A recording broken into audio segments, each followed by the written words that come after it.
Just move them out of the way. Well, look, 7 months on from lifting that trophy, how does it feel to be back? Yeah, really good. Obviously sad to miss out on the bits of the journey that have gone in between, but ready to pick up where we left off, yeah. How fit are you? Are you 100% fit and ready? Yeah. I had a small setback just after Christmas, and now just been really careful about it, and hopefully, a sign of things to come. During your time recovering, did you have plenty of time to reflect back on just how special the summer was, and does it give you that extra motivation to lift another trophy with this team? Yeah, it's one thing. After 22, I knew it'd done something, like fueled a fire, I suppose, to go and win again. To have gone and done that, I feel like this time took a lot out of all of us. So yeah, I didn't want to be injured, but I suppose it provided me time physically, mentally to like reset, but also to process it properly. It's quite a hard thing for an athlete. People have spoken about it before, but coming off the high of a tournament. But yeah, I want to remember everything, and I want it to stay with me forever. So it's all banked away now, and use it when we need it. And 2 qualifying games coming up that you'll be favourites for. Yeah. Are they games you should be winning? I think there's an expectation from England fans, I suppose everybody across the world, that we win every game that we play. So I think we're used to that responsibility, I suppose, and that expectation. But I think these, it's tricky. It's World Cup qualification. I think we also take for granted us being in tournaments now, and it's not easy to get there. So we'll be on our best, I hope, and prepare just the same as any other fixtures, yeah. And do you have an eye on that game coming up against Spain in April and building some good momentum for that? Yeah, for sure. You start the year, you want to be building momentum. I suppose a qualifying campaign is the most similar to like a club schedule in terms of the longevity of it, and that obviously is down the line. We know that, but it's very important for us to start well and to just focus on this camp. And I think especially after, you start the new year, there's loads going on at club football. Come in, get together, and keep the focus here, and we'll do April when we get there. Thanks, Leah. Thank you. All the best. Thanks. Go back to Emma. Hi, Leah. Hi. Hi, Leah. Nice to see you. You said it's obviously really difficult when you're out injured and you're missing those moments. Can you just talk us through maybe what you're like as a player when you're not playing, and I suppose psychologically what that's like for you? My physios sat me down at the start of that rehab and said, I'm going to need you to be a little more patient than you usually are, which is fair enough, related to the injury that I had. But I think I'm blessed. I play at home, basically, so I do have a life outside of football that's very easy for me to slip back into and act as a distraction. But I think I don't know if it's because of the success I had with club and country like over the summer, but I was really motivated. Sometimes when you get injured, you kind of want to remove yourself. It's easier for you that way because the most important thing is your recovery. But this time I stayed like quite present. I felt like I had the capacity to, so I'm glad I did, because it's a lot easier to come back into the fold and be ready, and at the same level as your teammates. I suppose in that context then, the fact that you've got like a week's training to build up to the first game this time rather than potentially playing 3 games in this window. Yeah. Do you prefer that, or would you personally have liked to have had 3 games and maybe played an extra game? Yeah. It's interesting. I don't think anybody goes anywhere for 2 weeks unless they're like on holiday, really. So it's slightly different to what anybody's used to, but I suppose in this scenario for me it's perfect. It gives me time to reintegrate and catch up, I suppose, on what's been going on. And it like I say, it'd be different for us. We've always got such little time together, and we're always fighting for time and trying to find time in the schedule. I think the FA is so good at like prioritising our welfare as players as well, and Serena's obviously very passionate about that, and speaks up. So I think using this time to our advantage is like a bit of a luxury, but also for us as players, yeah. I mean, I don't know the last time the girls would have had like a 10-day break between their fixtures, so it's hopefully it'll be good for us. You mentioned welfare there, and obviously there's been a lot of the Euro 2025 team that has struggled at the start of the season with their fitness, with injuries. What do you think that's down to? And I suppose, was there a way that could have been avoided in the wider women's football world? We'll never know for sure. I think scheduling, I don't think people argue against it for fun. I think there's reasons behind it, and I think if you listen to the players group, of course we all want to play games all the time, the best quality of games, the hardest games, of course we do. But the more successful you are, and this team has been very successful, if you couple that with club schedules of success there as well, the more successful you are, the less rest you have, and the higher risk of injuries you are. Like the facts are there with the players. So I just think it's an accumulation, and when we look ahead, the players, sure, we'd all love to just turn up and play football, but we do use our voice, and we do try and get involved in the conversations with the hierarchy so that they at least have our perspective. Whether it's listened to is beyond my control. Thanks, Leah. All the best. Thank you. Hey, Leah. Hi.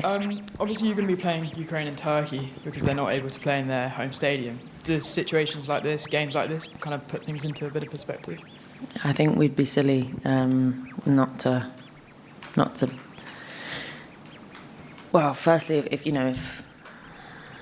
if any of us, it's incomprehensible to us. That's what I'm trying to say, and I think that's a luxury that we're all very aware of. Of course, we've got fantastic facilities. We're looking forward to going and having a really professional week football, but I'm sure Ukraine would have loved to play us in their home country. We would have loved to play there too. It's not feasible because of war, like when you actually say that out loud. So I think, I'm looking forward to an occasion that gets to celebrate those players. I'm proud to play for my country. I can't imagine how they feel to step out in a Ukraine shirt. So I'm glad that the fixture is possible, and I'm glad that it plays. But and we've, obviously a great solution has been found. But I'm sure we'd all rather see this fixture be played in Ukraine. Should we go to Kit? Hi, Leah. Hello. You're talking about the schedule and how, as players, you like to kind of suggest things to the hierarchy. Can you give us any specific idea of what ideas maybe you're raising to the hierarchy? What are you saying? I mean, there's obviously not that many of us. If any of us have a scientific background or real expertise in it other than experience. So I think what we can do is say how we feel and the toll it's taken on us. Offer up our data, the training loads, everything, female health. I think we're quite forthcoming with giving that to people so that they can make more educated decisions for us. But it's mainly around the rest periods and trying to get all governing bodies to align, just to like I said, it always sounds like we're asking for a holiday, and that's not the case. It's just time to, I'm a professional footballer, and part of my job is also to rest, which I'm encouraged to do by my managers, by the environments that we play in. So then why is that not prioritised when we're sort of left to our own devices, You said you can't guarantee that what you say is listened to in those conversations. Yeah. Would you ever consider, I suppose, taking more drastic action to ensure that your voice is heard and is listened to? I think it's always there as a possibility. Ultimately, like I said, we all want to play football.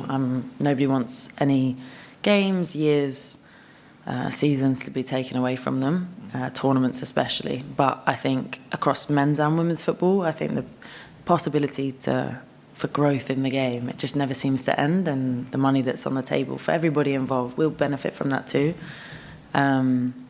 There has to be a balance, and I would never rule out further action from the players, because I think it would, if it needed to happen for people to protect themselves, I wouldn't blame anybody.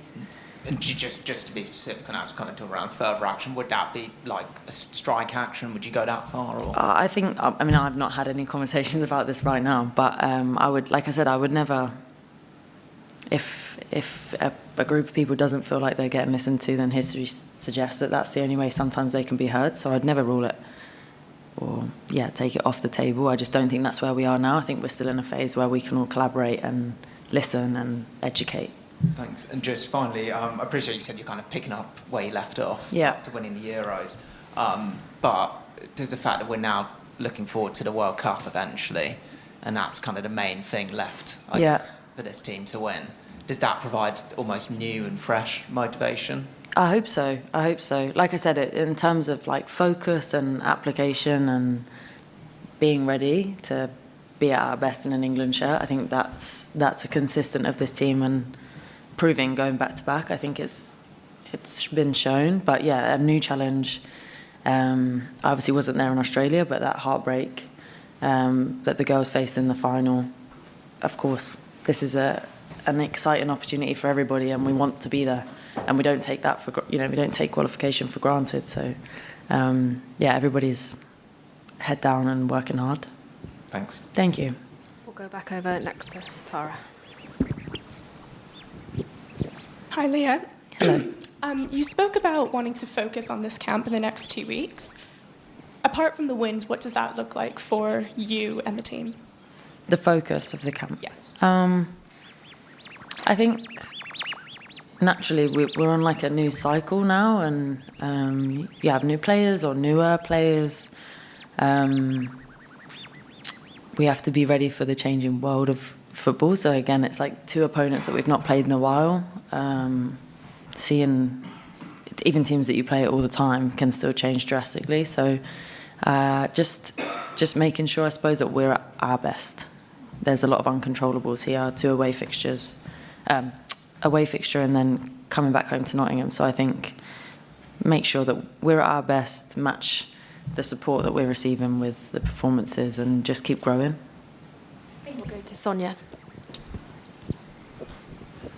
Hi, Leah. Obviously, you've been injured, but there's been a lot of change in the defensive setups that England have done since the Euros. I wondered what you made of that from your perspective. In terms of the lineups that we've had? Yeah, and the sort of constant changes at the back, and we've seen a lot of shifting of position, particularly in that left-back space. Yeah, I think everybody that's obviously played, there's been some great results from the girls, great performances since I've been away. And I think just like the depth of the squad is, I think we say it's there, but sometimes there's like time to prove it. And I think the girls all played fantastically, represented England well in an England shirt. And I think it just proves that everybody's ready. So you have to be at your best if you want to play for England, and you have to be at level, and you're always being pushed by your teammates, which I think is a great reminder sometimes, also because football can change so quickly. How do you do it as captain and obviously leading that back line if you have someone who it might be their debut or they're being played slightly out of position because of who's available? I think you have to give confidence to the players. As teammates, regardless of being captain, we're very good at that here, I think, in terms of also playing to that person's strengths, making them as comfortable as possible. And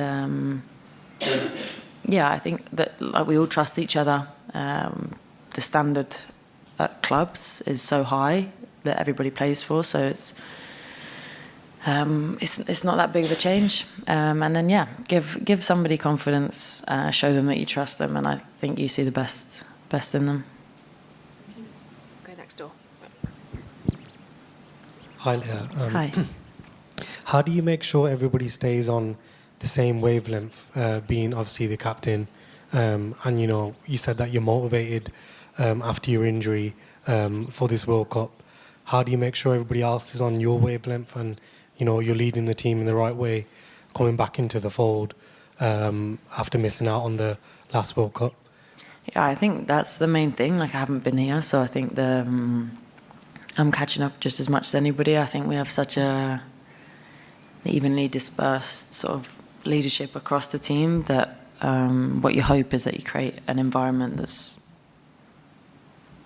like, it does it itself, it breeds it. And I think we're in quite a luxurious position that I don't think anybody would struggle to commit to the vision and the dream because of what's already happened. And like, I'm inspired by my teammates, and I was there. So anybody that wasn't, anybody that's new, they've seen what's happened, and I'm sure there's anybody would say you do anything to be part of this team and to be involved in the setup. Thank you. Is that it? No more questions? Thanks very much, everyone. Thanks, guys. Thanks.